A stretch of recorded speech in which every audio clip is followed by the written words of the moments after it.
देखिए, ये केवल 12th में टॉपिक नहीं है जो हम जो स्टार्ट करने वाले हैं, डिसोल्यूशन ऑफ पार्टनरशिप। ये मत समझिए कि केवल 12th में है, ये आपका पीछा कभी नहीं छोड़ने वाला है। यानी ग्रेजुएशन में जाइएगा तो वहाँ भी है, रेदर वहाँ तो 3 अलग अलग चैप्टर है, यहाँ तो एक ही चैप्टर में आपको सारा चीज़ बताया जा रहा है।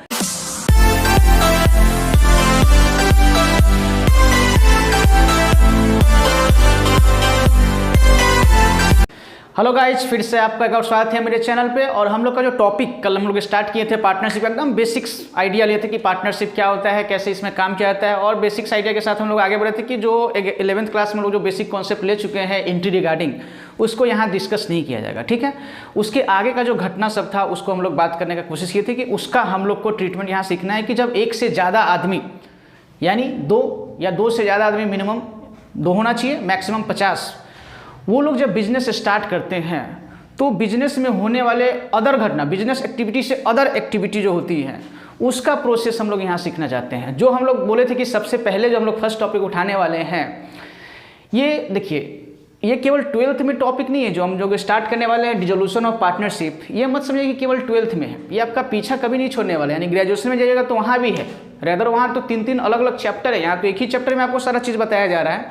बट ये जब प्रोफेशनल कोर्स में जाइएगा वहाँ भी आपको ये CS, CWS सब में वहाँ मिलेगा आपको। तो ये बहुत इंपॉर्टेंट टॉपिक है पार्टनरशिप। ऐसे तो पूरा पार्टनरशिप इंपॉर्टेंट है, तो आपको आने वाले क्लासों में भी ये यूज में आएगा पार्टनरशिप, ठीक है। तो हम लोग जैसा बात किए थे कि हम लोग फर्स्ट जो कंटेंट उठाने वाले वो डिसोल्यूशन का है। आइए डिसोल्यूशन का मतलब हम लोग समझने का कोशिश करते हैं, ठीक है। क्या लिखा हुआ है देखिए, डिसोल्यूशन ऑफ पार्टनरशिप फॉर्म, यानी यहाँ बिजनेस में ही हम लोग ताला लगाने का बात कर रहे हैं, ठीक है। देखिए अभी अंतर थोड़ा देर बाद क्लियर करेंगे। डिसोल्यूशन ऑफ पार्टनरशिप और डिसोल्यूशन ऑफ पार्टनरशिप में थोड़ा अंतर है, वो अंतर जस्ट थोड़ा देर बाद आपका क्लियर हो जाएगा। लेकिन अभी हम लोग समझना चाहते हैं कि डिसोल्यूशन ऑफ पार्टनरशिप किसको बोला जाता है, ठीक है। देखिए, dissolution of firm means business of the firm discontinued. Discontinued का मतलब है डिसॉल्व, यानी हम बिजनेस को क्लोज करना चाहते हैं, डिसॉल्व करना चाहते हैं, बंद करना चाहते हैं, that is closed.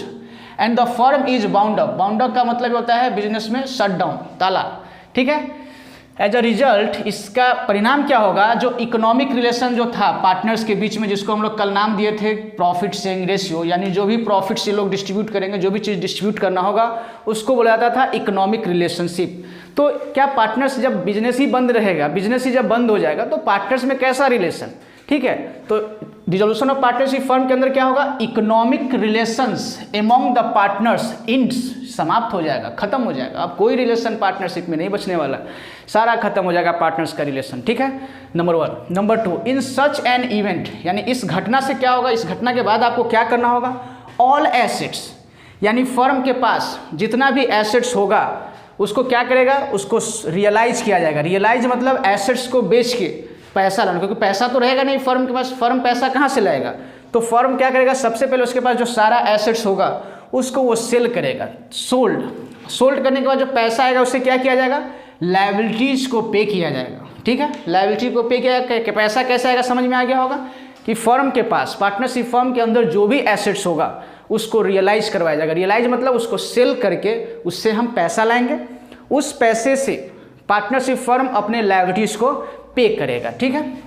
The balance if any is paid, अगर बैलेंस जो बच जाएगा वो क्या किया जाएगा, पार्टनर्स के सेटलमेंट में इस्तेमाल किया जाएगा। उनके अकाउंट में जो हिसाब किताब होगा पार्टनर से रिलेटेड उसको सेटल किया जाएगा, नंबर 1।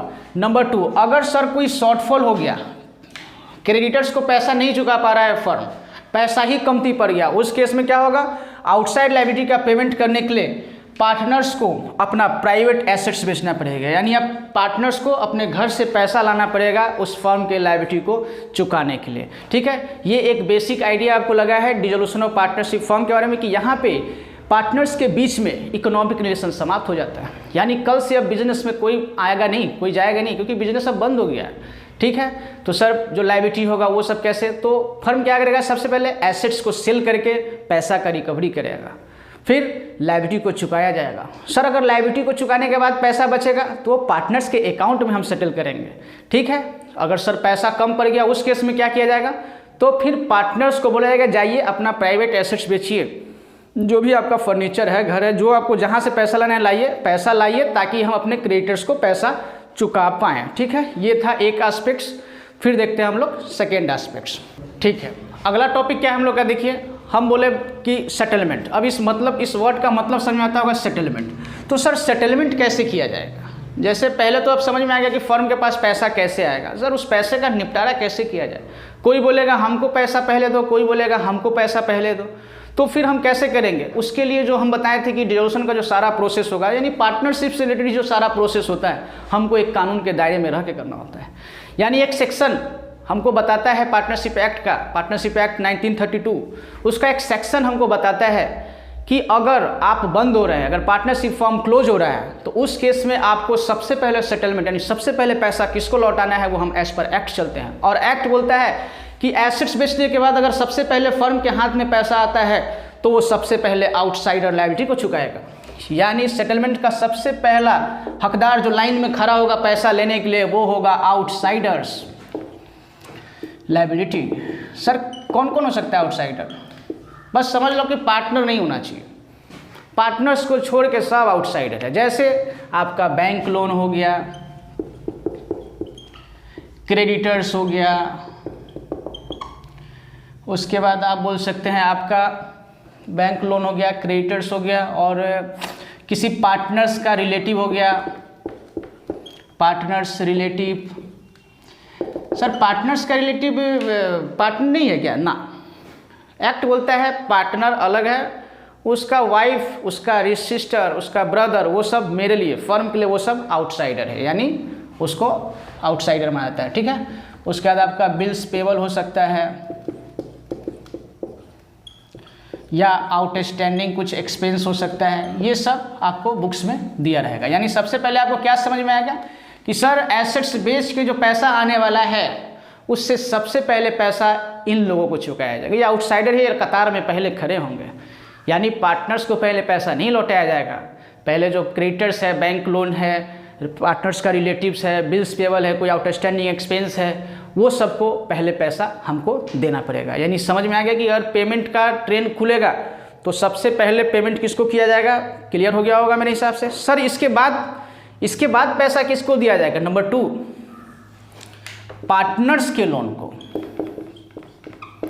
मतलब सर नहीं समझ में आया। अरे भाई कभी कभी होता है ना, फर्म में पैसा का जरूरत पड़ गया है, राम श्याम मोहन 3 आदमी बिजनेस कर रहे थे, कभी रैंडम पैसा का जरूरत पड़ गया है कैपिटल के अलावा, तो हम लोग मोहन से बोले भाई कि तुम्हारे पास तो एक्सेस कैश कुछ रखा हुआ है, तो कुछ लोन अगर एडवांस देना चाहो तो दे सकते हो, हम लोग को थोड़ा ज़रूरत है।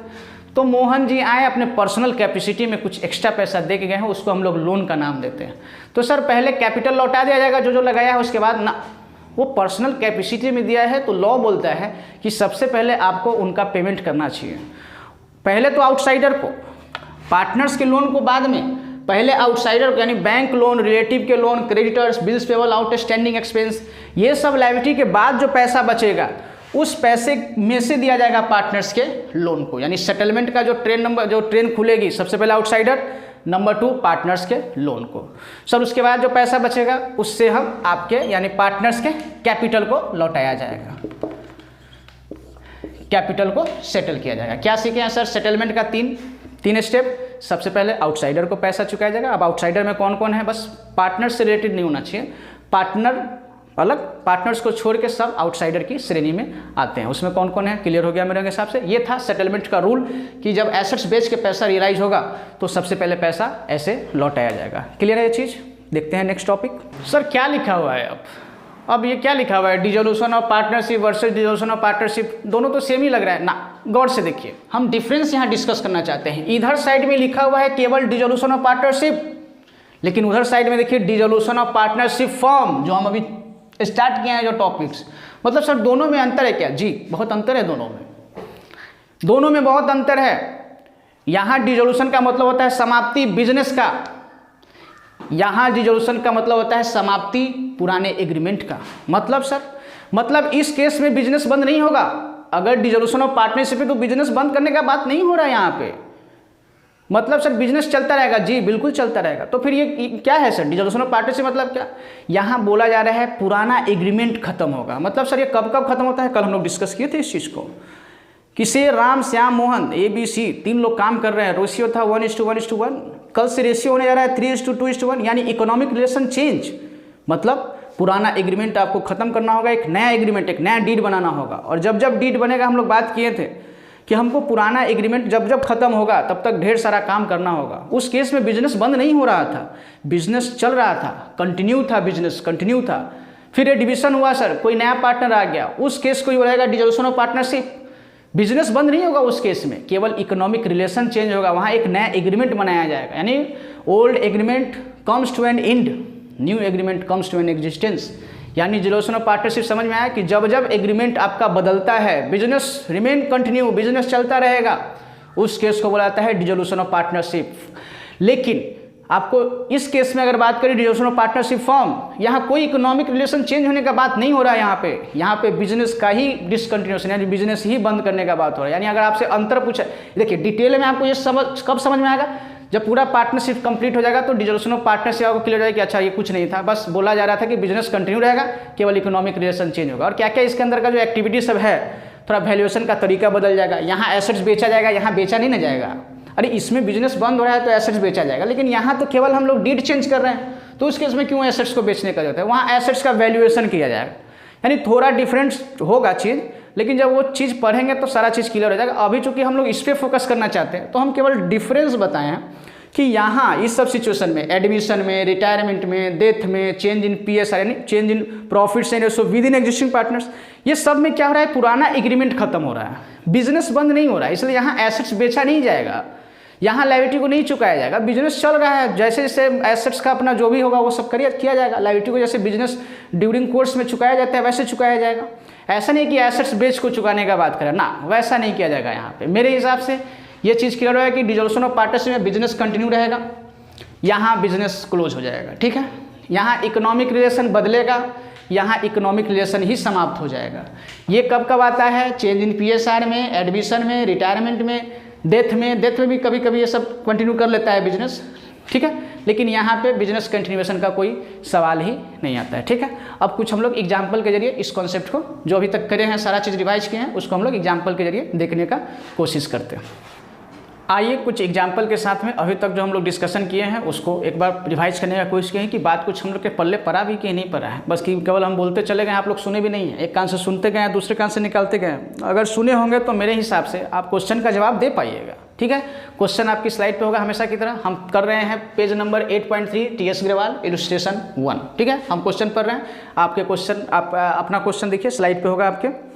ठीक है, इलस्ट्रेशन 1 हम लोग देख रहे हैं जो पेज नंबर 8.3 पे है। क्वेश्चन आपकी स्लाइड पे है, अच्छे से धीरे धीरे रीड कीजिएगा। अभी तक जो हम कॉन्सेप्ट डिस्कस किए हैं बस उसका एक क्विक रिवीजन देना चाहते हैं। देखिए, हो सकता है शुरुआत में आपको दिक्कत हो इस चैप्टर में, बट यकीन मानिए जब आप 4-5 लेक्चर अटेंड कर लेंगे फिर इससे आसान कॉन्सेप्ट आपको पूरे पार्टनरशिप में नहीं देखने को मिलेगा। यानी सबसे आसान, शुरुआत में ही बोले थे कि सबसे आसान कॉन्सेप्ट हम लोग उठाए हैं पार्टनरशिप में अपना पकड़ बनाने के लिए। ठीक है, क्वेश्चन हम रीड कर रहे हैं। The form of X, Y and Z, यानी जो पार्टनरशिप फॉर्म उसमें 3 पार्टनर है, कौन कौन, X, Y, Z। ठीक है, लिखा हुआ है the form X, Y and Z was dissolve on 1 April 2020। यानी 1 अप्रैल को ये लोग डिसाइड करें कि भैया बिजनेस हम लोग बंद करना चाहते हैं। बिजनेस बंद करने का अलग अलग स्टेप है, वो आप देख लीजिए कि वो लीगल होता है, कुछ इलीगल बिजनेस हो गया, कुछ म्यूचुअल एग्रीमेंट के साथ में कॉन्ट्रैक्ट खत्म हो गया, वो सब है, वो उतना इंपॉर्टेंट नहीं है आपके लिए। वाई डिमांड्स, वाई क्या डिमांड कर रहा है, Y demands that his loan of 25,000, यानी वाई लोन दे रखा था फर्म को। ठीक है, लोन दे रखा था भाई, वो बोल रहा है कि हमको अपना लोन का पेमेंट पहले चाहिए बिफोर पेमेंट ऑफ कैपिटल, यानी जो कैपिटल है इस तीनों का जो कैपिटल है, तो वाई बोल रहा है कि पहले जो हम लोन दिए थे अपना पर्सनल कैपेसिटी में पार्टनरशिप फर्म को, उसका पेमेंट हमको पहले मिलना चाहिए, रैदर जो कैपिटल मिलने वाला है तीनों को उससे पहले। ठीक है, तो एक्स और वाई जेड, एक्स और जेड क्या बोल रहा है, एक्स और जेड बोल रहा है that capital would be paid before the payment of loan by Y, who is correct and Y. क्या समझ में आया, वाई जी बोल रहे हैं कि हमको पहले लोन का पेमेंट कर दो 25,000 फर्म से, वो बोल रहे हैं, लेकिन क्या मना कर रहा है ये दोनों, एक्स और जेड चालाक बन रहा था, बोलते नहीं पहले कैपिटल का हम लोग पेमेंट ले लेते हैं फर्म से, उसके बाद लोन का पेमेंट करेंगे तुमको। कौन करेक्ट बोल रहा है, ठीक है, हम लोग अभी जस्ट देखे हैं सेटलमेंट कि सबसे पहले आउटसाइडर को पैसा दिया जाएगा, उसके बाद पार्टनर्स अगर लोन दिया होगा उसका पेमेंट पहले किया जाएगा, फिर लास्ट में कैपिटल का पेमेंट किया जाएगा। यानी वाई करेक्ट है, एक्स और जेड गलत बोल रहा है। ठीक है, चलिए आंसर हम बोल रहे हैं Y is correct because according to section 48 of the Indian partnership act 1932, यानी डिसोल्यूशन से जो भी डिस्प्यूट रिलेटेड होता है उसके लिए सेक्शन कौन सा है 48, loan by partners is paid before payment of partners capital. कोई दिक्कत नहीं है, बहुत आसान सिंपल सा था। ठीक है, एग्जाम्पल 2 देख रहे हैं, जस्ट इसी के नीचे है। एग्जाम्पल 2 आपके स्लाइड पे होगा। ठीक है, उसको हम लोग देख रहे हैं। मेरे पास है all the partner decide to dissolve the firm on 1 April 2020। ठीक है, उसमें से वाई जो है, पार्टनर्स में से वाई जो पार्टनर है वो बोल रहा है demand that his loan of 80,000। ठीक है, 80,000 का ये कोई लोन दे रखा है। ठीक है, B paid before payment of loan by Mrs X, यानी एक पार्टनर है कोई एक्स, इसकी वाइफ मिसेज एक्स है। ठीक है, ये भी लोन दे रखी थी। ठीक है, मिसेज इसका लोन था 20,000, 20,000 लोन था इसका। एक्स की वाइफ लोन दे रखी थी पार्टनरशिप फॉर्म को। ठीक है, but X another partner demands that loan by Mrs X should be paid. X बोल रहा है कि पहले मेरी बीवी, मेरे वाइफ के लोन को, मिसेज एक्स के लोन को पहले पेड होना चाहिए before payment of loan by Y, यानी ये वाई जो लोन दे रखा है। ठीक है, who is correct and Y, कौन सही बोल रहा है? वाई मांग रहा है कि पहले हमको अपना लोन का पेमेंट दे दो, एक्स बोल रहा है कि पहले मिसेज एक्स यानी मेरी वाइफ से जो लोन हम लोग ले रखे हैं पहले उसका पेमेंट करना चाहिए। जस्ट थोड़ा देर पहले हम डिस्कस किए थे सेटलमेंट ऑफ अकाउंट्स में कि सबसे पहला पेमेंट का हकदार होता है आउटसाइडर, और पार्टनर्स का रिलेटिव फर्म का पार्टनर नहीं होता है, यानी फर्म इसको आउटसाइडर ट्रीट करेगा। यानी सबसे पहले पेमेंट किसको दिया जाएगा? मिसेज एक्स को दिया जाएगा। इसका मतलब कौन सही बोल रहा है? एक्स सही बोल रहा है। आसान था, समझ में आ गया होगा। ठीक है, एग्जाम्पल 3 देखते हैं इसके बाद। एग्जाम्पल 3 आपकी स्लाइड पे होगा, हम उस क्वेश्चन को रीड कर रहे हैं। ठीक है, चलिए। A and B are partners in a firm. कौन कौन पार्टनर हैं? ए और B. Sharing profit in the ratio of 3:2। अब इस 3:2 का मतलब समझ में आता है कि जो भी प्रॉफिट्स होता था उसको ए 3 हिस्सा लेता था, बी 2 हिस्सा लेता था। ठीक है, यानी 5 रोटी में 3 ये खाता था, 2 ये खाता था। ठीक है, अब ये समझ में आता होगा रेशियो का मतलब आपको। मिसेज ए यानी इसका वाइफ, ए का वाइफ मिसेज ए। ठीक है, Mrs A has given a loan of 20,000 to the firm, यानी ये लोन दे रखी थी 20,000 का फर्म को। ठीक है, and the firm had also taken of loan of 10,000 from B, और बी भी लोन दे रखा था। ठीक है, बी भी लोन दे रखा था 10,000 का। चलिए, उसके बाद क्या होगा? The firm was dissolve and its assets were realise for 25,000। तो फर्म जब डिजॉल्व हो रहा था वो अपना एसेट्स जब बेचा तो एसेट्स बेच के जो कलेक्शन आया वो 25,000 का कलेक्शन आया है। क्लियर है ये चीज़? State the order of payment of Mrs loan and B's loan with reason if there were no other condition of the firm. तो कैसे इसका पेमेंट किया जाएगा? इस 25,000 में से क्या करें? इसको 5-5 दे दे या पहले इसका वो कर दे, पेमेंट करवा दें? क्या आपके दिमाग में क्या बात आ रहा है? सेटलमेंट ऑफ अकाउंट्स अगर आपके ध्यान में है तो अगर इसका जवाब अगर आपको पता है, आप जवाब दे सकते हैं तो कमेंट सेक्शन में बताइए। अगर नहीं जवाब समझ में आता है तो फिर से हमसे पूछिए, हम बताएंगे। आप इसका जवाब अगर दे पाएंगे अगर आप लेक्चर को सुनेंगे तो। बहुत आसान सवाल है, सिंपल है। आप ट्राई कीजिएगा खुद से और हमको बताने का कोशिश कीजिएगा कमेंट सेक्शन में। ठीक है, देखते हैं नेक्स्ट टॉपिक हम लोग। चलिए, कुछ और बात हम लोग करते हैं डिजोल्यूशन से रिगार्डिंग। ठीक है, अभी तक आप क्या देखें हैं कि सर फॉर्म जो डिजॉल्व हो रहा है उससे रिगार्डिंग हम लोग क्या क्या आइडिया झरझर देखते हैं कि जब सेटलमेंट ऑफ अकाउंट्स होता है तो सबसे पहले पैसा जब लौटाया जाएगा वो आउटसाइडर को पैसा लौटाया जाएगा। उसके बाद अगर पार्टनर्स का लोन होगा उस पार्टनर्स के लोन को चुकाया जाएगा।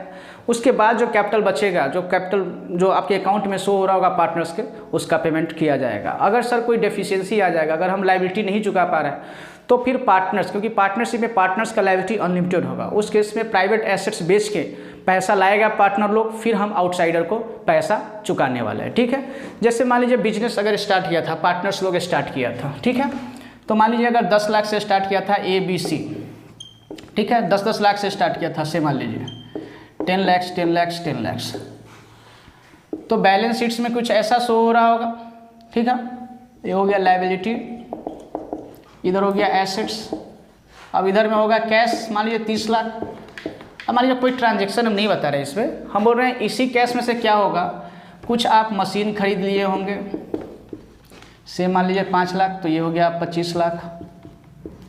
कुछ स्टॉक इसमें रखा होगा 5 लाख का, तो ये हो गया 20 लाख। फिर मान लीजिए कोई कार वगैरह ले लिए होंगे 10 लाख का, तो ये आपका हो गया 10 लाख।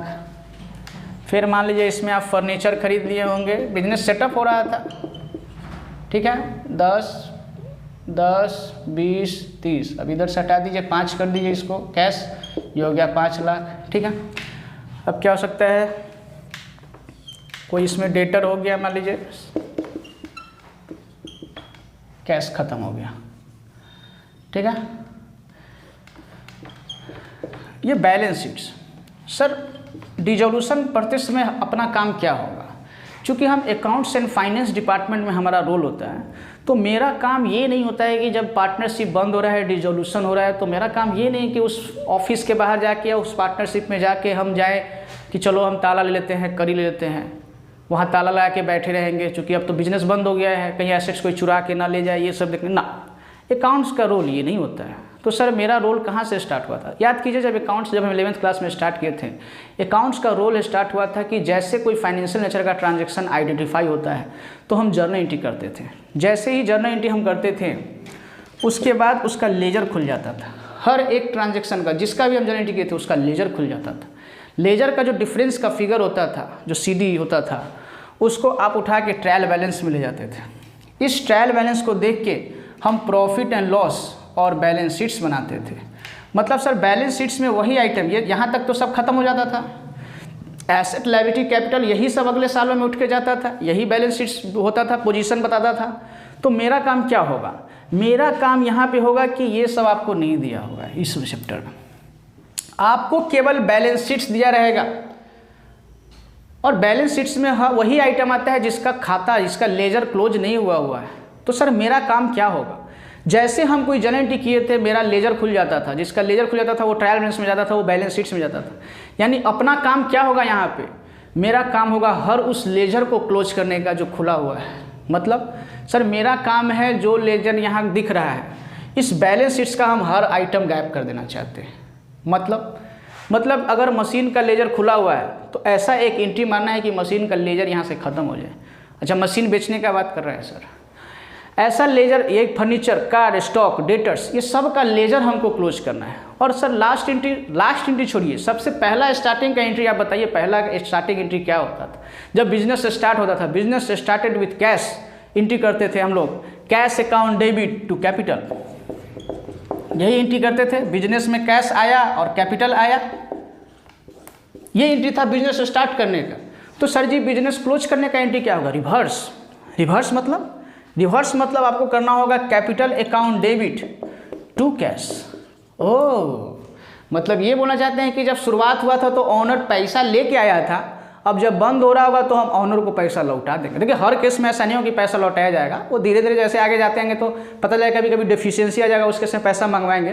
पर जब स्टार्टिंग के स्टेज में है तो आपको समझाने के लिए सब बेसिक्स आइडिया के साथ हम लोग आगे बढ़ना चाहते हैं। सर एंट्री तो लास्ट में यही होगा, capital account debit to cash ही करेंगे। बट जरा बताइए मेरे पास कैश है क्या इधर में ना, कैश तो था, उसे तो कुछ मशीन आ गया, स्टॉक आ गया, कार आ गया, फर्नीचर आ गया, डेटर हो गया, मेरे पास अभी कैश नहीं बचा हुआ, यानी पार्टनरशिप फॉर्म में भी कैश नहीं है। तो सर एसेट्स को बेचना चालू कर दें, स्टॉक को बेचना चालू कर दें, कार को बेचना चालू कर दें, फर्नीचर को बेचना चालू कर दें, पैसा आएगा उसे दे देंगे। थोड़ा सा टेक्निकल हो जाएगा। कैसे टेक्निकल हो जाएगा सर, अरे यहाँ तो 5 आइटम है, 1 2 3 4 5, क्या 5 ही आइटम होता है क्या? मेरे पास एसेट्स ही होगा, वो मान लीजिए मशीनें हैं तो मशीन मेरे पास 50 वैरायटी का होगा। एसेट्स अलग अलग, यहाँ मान लीजिए 5000 तरह का मान लीजिए आपके पास हो सकता है। कितना लेजर आप क्लोज कीजिएगा? अगर मशीन हम बेच रहे हैं तो आप यही एंट्री बोलना चाहते हैं ना, सर आप मशीन बेचिएगा। से मान लीजिए मशीन है यहाँ 5 लाख का, ठीक है, तो मेरे पास मशीन का अगर ऐसे लेजर अगर हम बनाएं, अगर हम मशीन अकाउंट बनाएं तो कुछ ऐसा ही दिखेगा। टू बैलेंस BD 5 लाख, क्योंकि सर CD होगा 5 लाख का, तभी तो वहाँ बैलेंस शीट्स में दिख रहा है कि मेरे पास मशीन है 5 लाख का। यही था कि लेजर जो पैक नहीं हुआ है, अगर मशीन हम बेच दिए रहते, सेल कर दिए, तो फिर मशीन मेरे पास यहाँ नहीं होता, बैलेंस शीट में, बुक्स ऑफ अकाउंट्स में नहीं होता वो मशीन, उसका लेजर क्लोज हुआ रहता। लेकिन यहाँ दिख रहा है, इसका मतलब मेरे पास खाता क्लोज नहीं हुआ है, हमको लेजर को बंद करना है। यानी जब मशीन आप सेल कीजिएगा तो आप यही एंट्री मारिएगा ना, सर मशीन जा रहा है तो टू मशीन, एसेट घटता है तो क्रेडिट कितने का मशीन जा रहा है, 5 लाख का। तो सर 5 लाख का बुक्स में रिकॉर्ड है, तो लेकिन जब इसको सेल करेंगे तो क्या ये जरूरी है कि वो एसेट्स मेरा 5 लाख का ही बिकेगा? हो सकता है 5 लाख से ज़्यादा का बिके, हो सकता है 5 लाख से कम का बिके, ठीक है। अगर मान लीजिए 5 लाख से ज़्यादा का बिका तो सर जी कैश तो ज़्यादा आएगा ना, कैश अकाउंट डेबिट से मान लीजिए 7 लाख, तो बाकी का 2 लाख आप गेन रिकॉर्ड करना चाहते हैं, gain on sale of machine 2 lakh. गलत एंट्री नहीं है, सही एंट्री है। बट जब ये रेगुलर कोर्स, रेगुलर ऑपरेशन जब बिजनेस का होता है तो ऐसा ही एंट्री होगा, क्योंकि उस केस में केवल हम मशीन ही बेचते हैं। बट यहाँ तो हमको हर लेजर को क्लोज करना है, और हर लेजर को क्लोज करने के लिए हमको फिर अलग से 1 साल चाहिए, क्योंकि मेरे पास 5000 वैरायटी का खाता खुला हुआ है। इसीलिए बुक्स ऑफ अकाउंट्स को क्लोज करने का यहाँ एक अलग तरीका आपको सिखाया जाएगा। मतलब सर डिसोल्यूशन के चैप्टर में हमको यही सीखना है, how to close books of accounts, क्योंकि मेरा काम ताला कड़ी लगाना नहीं है, हम बुक्स ऑफ अकाउंट्स को क्लोज करना चाहते हैं। और ये टेक्निकल तरीका हो जाएगा। अगर एक एक एसेट्स पे हम नफ़ा, एक एक एसेट्स पे गेन और नुकसान निकलना चालू कर दिए तो ये मेरे पास लेंदी प्रोसेस हो जाएगा। इसीलिए चीज़ को आसान बनाने का कोशिश किया in the chapter of dissolution. क्या मतलब सर? मतलब एक प्रोसेस, अगर आप दिवाली याद कीजिए, दिवाली में अगर आप घर का साफ सफाई करते हैं तो जो कूड़ा करकट निकलता है अलग अलग रूम से, तो आप क्या करते हैं? आप वो जो बेचने वाला जो आता है कूड़ा करकट, उसको हर जगह आप ले जाते हैं कि फर्स्ट रूम का कूड़ा ये है उठा लो, सेकेंड रूम में ये कुछ निकला है फालतू सामान इसको यहाँ से ले लो, थर्ड रूम में वहाँ से नहीं। आप क्या करते हैं, उस कूड़ा करकट को जितना भी था उस दिवाली में जो आप इकट्ठा किए तो उसको एक जगह कहीं पर इकट्ठा करते हैं। क्यों सर? इकट्ठा एक जगह करने से क्या होता है कि हमको बहुत सहूलियत होता है वो चीज़ बेचने में, ठीक है। इससे क्या होगा, आपका बर्डन थोड़ा सा कम पड़ जाता है। ठीक यही कॉन्सेप्ट हम यहाँ अप्लाई करने वाले हैं। यहाँ मतलब सर आप एक एक आइटम को अलग अलग बेचने का बात नहीं कर रहे हैं ना, बेचेंगे बाद में बेचेंगे, लेकिन मेरा मेन मोटिव क्या है? मेरा मेन मोटिव है कि हमको एक प्रोसेस के साथ चलना चाहिए। हमारे पास उतना समय नहीं होता है कि हम इंडिविजुअल एक एक एसेट्स को बेचने का हम एंट्री कर पाएँ, क्योंकि एक एक लेजर आपके लिए खोलने के लिए फिर आपको अननेसेसरी एक्स्ट्रा टाइम चाहिए होगा। इसलिए क्लोज जो बुक्स ऑफ ऐसे लेजर तो ऐसे ही क्लोज होगा। मान लीजिए ये मशीन बेचे हैं तो मशीन बेचिएगा तो यहाँ बाई कैश आ जाएगा 7 लाख, अगेन इधर में रिकॉर्ड कर दीजिएगा 2 लाख, खाता क्लोज हो गया। मानते हैं कि खाता क्लोज हो जाएगा, सब खाता आपका बंद हो जाएगा, यहाँ से बैलेंस शीट से गायब हो जाएगा। मेरा मोटिव है कि बैलेंस शीट में जो जो लेजर दिख रहा है आपको, सारे लेजर को हम क्लोज करना चाहते हैं, लेकिन एक अलग तरीके से, ठीक है। वो तरीका क्या होगा, वो स्टेप क्या होगा, उसको हम लोग अगले वीडियो में देखेंगे। आई होप आज तक का आज कुछ बेसिक जानकारी आपको दी है केवल। कल जो हम स्टार्ट करेंगे कॉन्सेप्ट, वहाँ से हम लोग डिटेल डिस्कशन की तरफ मूव करेंगे। फिर से हम बता दें, शुरुआत में हो सकता है 2-3 दिन 4 दिन आपको कन्फ्यूजन हो, आप कन्फ्यूज करेंगे, लेकिन जब रेगुलर रहेंगे तो ये चैप्टर आपके लिए बहुत आसान हो जाएगा, गारंटी है मेरा ये चीज़, ठीक है। शुरुआत में हम ऑब्जर्व किए हैं कि शुरुआत में लोगों को समझने में दिक्कत हुआ है, लेकिन जो लेक्चर अटेंड करते चले गए उसके बाद ये चीज़ बहुत सिंपल होते चला गया, ठीक है। इसी कॉन्सेप्ट के साथ हम लोग मिलेंगे अगले वीडियो में। तब तक के लिए थैंक यू। और अभी तक आप सब्सक्राइब नहीं किए हैं तो रिक्वेस्ट है कि प्लीज़ सब्सक्राइब, लाइक कीजिए, शेयर कीजिए, ठीक है। चलिए।